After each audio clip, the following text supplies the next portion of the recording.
Yo, what is up guys? It's the Goblin and welcome back to another Call of Duty World War II video. In today's video, I'm going to give you guys a bunch of tips here that I've thought about and written down on how to improve this game, and basically stuff that will make you better if you apply these tips into your World War II multiplayer gameplay. I'm sure you guys will enjoy this video. There's a lot of good tips here, some that are very easy and simple, but there's some that are really advanced, as most videos. So hopefully you guys will enjoy today's video. If you guys can, smack that like button. Let's go for 2,000 likes. I know you guys can hit it. 2,000 likes would mean the world to me if you guys could all smash that like button. Let's get this started, and I'm so excited to give you guys all of these different tips on how to get better at World War II. So the first tips are to do with your settings. Now, as far as settings with Call of Duty, it's not the most complicated game like some PC games where you have to code everything. It's very simple. As far as settings, some things that I would notice off the start that you guys would want to apply is you want to turn motion blur off. This is something that I didn't even realize was in the game at first. There's actually a setting under your settings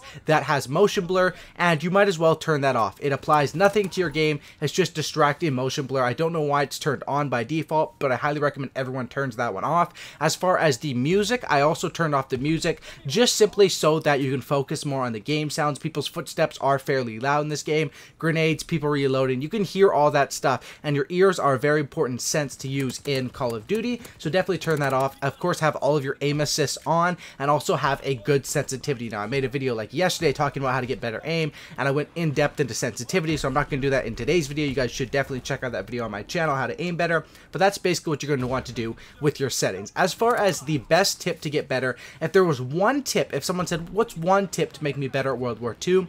It is a classic tip I've been talking about since MW3. Aim down sights around corners where you think enemies are going to be. That is even huger in this game because quick draw does not really help you aim down sights faster out of sprint. So many people are sprinting around with airborne or with shotguns or whatever, and if you're ready for them before they are ready for you, especially on maps like Pointe du Hoc, Gibraltar, there's some of these tight corridors, the map design is especially made for that, and that's how you can really capitalize. I would 100% recommend aiming down sights around every corner. Now, you don't have to do it around every single corner, but every corner where you think an enemy could be. Even if there's only a 10% chance an enemy's there, you will watch my gameplays and you'll see I'm aiming around sights around the corner, being ready for those gunfights, and that's a #1 huge tip. Next tip is going to be something that's pretty self-explanatory, but honestly I find that one reason where a lot of new players mess up is they find guns that they do good with once, and they keep rocking with that gun over and over again. Now, if you really want to do good and improve at the game, you should be using the best guns and the best class ups. Now, I have tons of class ups on my channel. I'm doing class ups for all of the best guns, so you guys can learn class ups there, as well as, you know, just from playing and experimenting, you'll learn which guns do well for you, and definitely by using really good guns and best class ups depending on the map. Some of these maps are designed for SMGs. As far as the best SMGs right now, I'd say it's the PPSH by far.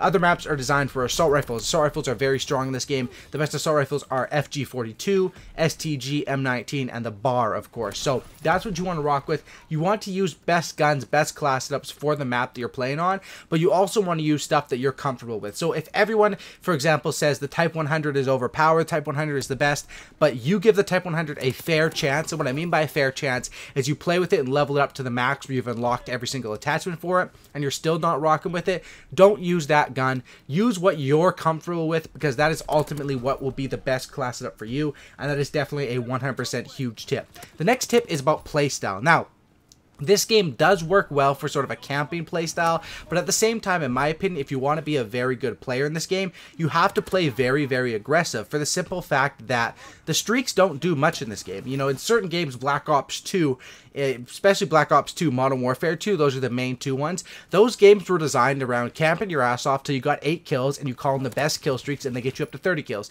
This game does not work like that. This game is based off running and gunning, getting a lot of kills and a lot of deaths. Some people will like this, some people won't like this.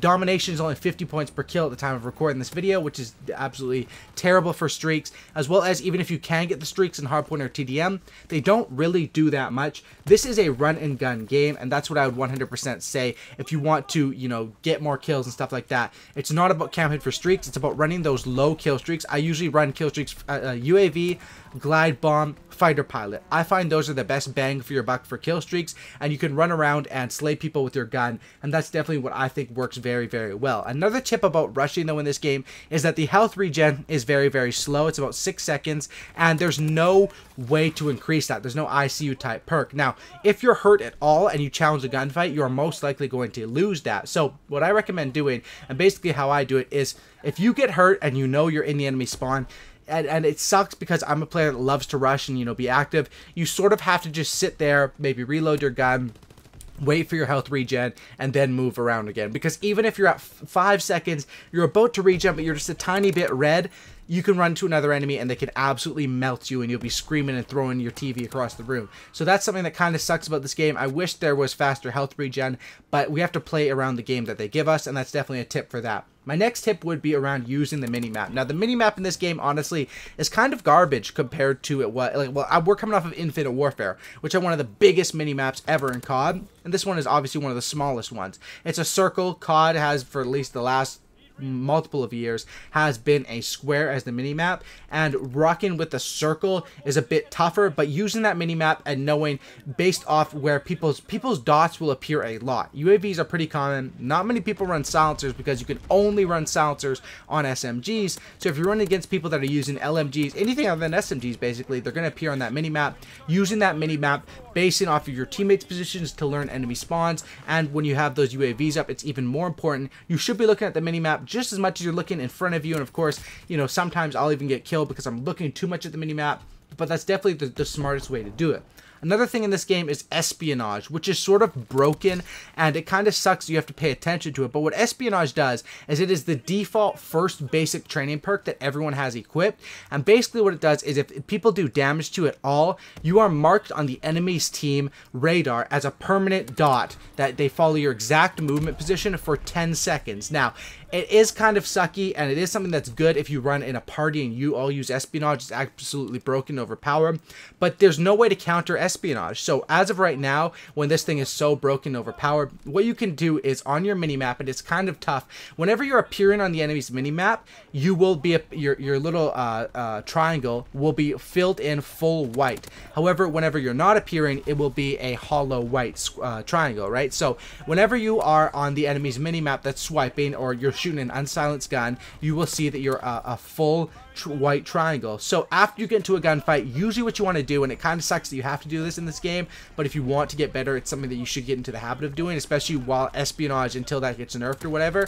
You should be checking and seeing, hey, is my triangle lit up? Because that means you are on the enemy's vision, and that means probably they have espionage on you, or they have some sort of something on you, UAV, so you know to play a bit safer, actually a lot safer, when you're lighting up on these enemies minimap. Another tip I'll give for you guys is people chuck nades. First of all, you have nades, use them pretty much every single life, especially in objective game mode. Just toss them. You'll get free kills, and it'll increase your KD and make you better.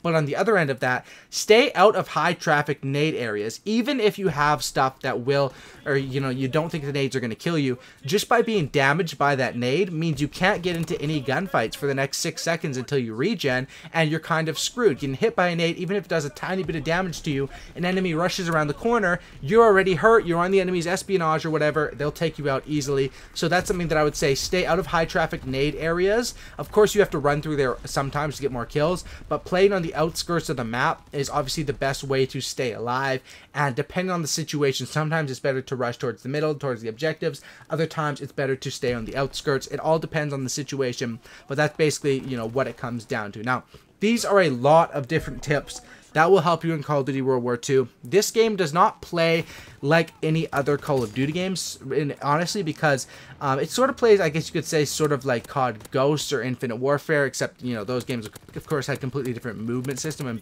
were based in different eras. But this game is about gun-on-gun action, and it is about making sure you have the right gun for the right map and situation, as well as the right class setups. Even though class setups don't have as much customization, they still are very, very customizable because of the division basically gives you 4 perks. Your basic training can give you 1 to 2 perks. You know, some of them have double effects. So you're basically tapping out at a 6 perk setup. And even with the guns, you can sometimes have like 4 attachments on it, as well as a pistol and a nade, which are required on every single class pretty much, unless you're using overkill. So it is very important to pay attention to these things and to listen to all of these different tips. Put them into effect as much as you can, and you will get better at this game. It can be very frustrating to play this game, and of course there's a lot of tryhards playing when the game first comes out, but this game sold a lot of copies. There's a lot of people on it, and hopefully these tips will help you guys get better at the game, because these are ones that I've noticed through I'm like middle of my 2nd prestige right now, that will make you better. Thanks for watching, guys. Drop a like, sub for a cookie, and don't looky, and I'm out. Peace. Have a great night.